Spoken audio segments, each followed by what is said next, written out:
ಹಂಗಂತ ಅನ್ಕೊಂಡು ಅದು ಆ ಮೊಟ್ಟೆಗಳನ್ನ ಒಂದೊಂದಾಗಿ ತಿನ್ನುತ್ತೆ. ಆಹಾ, ಏನು ರುಚಿ ರುಚಿ ಎಲ್ಲ ಹಂಗೆ ನಾಲಿಗೆನಲ್ಲೇ ನಿಂತಿದೆ. ಆಮೇಲೆ ಅದು ಮೂರನೇ ಮೊಟ್ಟೆಯನ್ನು ಕೂಡ ತಿನ್ಬಿಡುತ್ತೆ. ವಾಹ್, ಸಖತ್ ರುಚಿ. ಇಷ್ಟುವರೆಗೂ ಎಷ್ಟೋ ಮೊಟ್ಟೆಗಳನ್ನು ತಿಂದಿದ್ದೀನಿ, ಆದ್ರೆ ಇಷ್ಟು ರುಚಿಯಾದ ಮೊಟ್ಟೆ ನಾನು ತಿಂದೇ ಇಲ್ಲ. ಸ್ವಲ್ಪ ತಾದ್ಮೇಲೆ ಆ 2 ಕೊಕ್ಕರೆಗಳು ವಾಪಸ್ ಬಂದು ನೋಡ್ತಾರೆ, ಅಲ್ಲಿ ಮೊಟ್ಟೆಗಳಿರೋದಿಲ್ಲ. ಅಯ್ಯೋ, ಏನಿದು? ನನ್ನ ಮೊಟ್ಟೆಗಳು ಯಾರು ಎತ್ಕೊಂಡೋದ್ರು? ನನ್ಗನ್ಸುತ್ತೆ ಯಾವುದೋ ದುಷ್ಟ ಪ್ರಾಣಿ ಅದನ್ನ ತಿಂದಾಕಿದೆ ಅಂತ. ಅವರಿಬ್ಬರಿಗೂ ಇದು ನೋಡಿ ತುಂಬಾ ಬೇಜಾರಾಗ್ತಾರೆ. ಇಬ್ರು ತುಂಬಾ ಕಷ್ಟಪಡ್ತಾರೆ. ದೂರದಿಂದ ನೋಡ್ತಿರುವ ನರಿಗೆ ತುಂಬಾನೇ ಸಂತೋಷ ಆಗ್ತಿತ್ತು. ಆಮೇಲೆ ರಾತ್ರಿ ಪೂರ್ತಿ ಇವರಿಬ್ರು ನಿದ್ದೆನೆ ಮಾಡಲ್ಲ. ಬೆಳಗಾಗತ್ತೆ.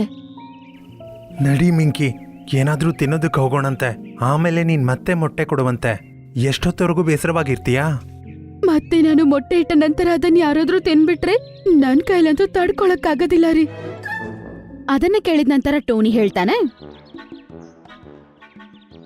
ಅಲ್ಲೇ ಸ್ವಲ್ಪ ದೂರದಲ್ಲಿ ಇದ್ದ ಕಲ್ಲುಗಳಲ್ಲಿ ಒಂದು ಬಿಳಿ ಕಲ್ಲನ್ನು ಎತ್ಕೊಂಡ್ಬರ್ತಾನೆ. ಮತ್ತೆ ಅದನ್ನು ಆ ಗೂಡೊಳಗಡೆ ಇಡ್ತಾನೆ. ಏನ್ ಮಾಡ್ತಿದ್ದೀರಾ ನೀವು? ನೀನ್ ನೋಡ್ತಿರು ಮಿಂಕಿ,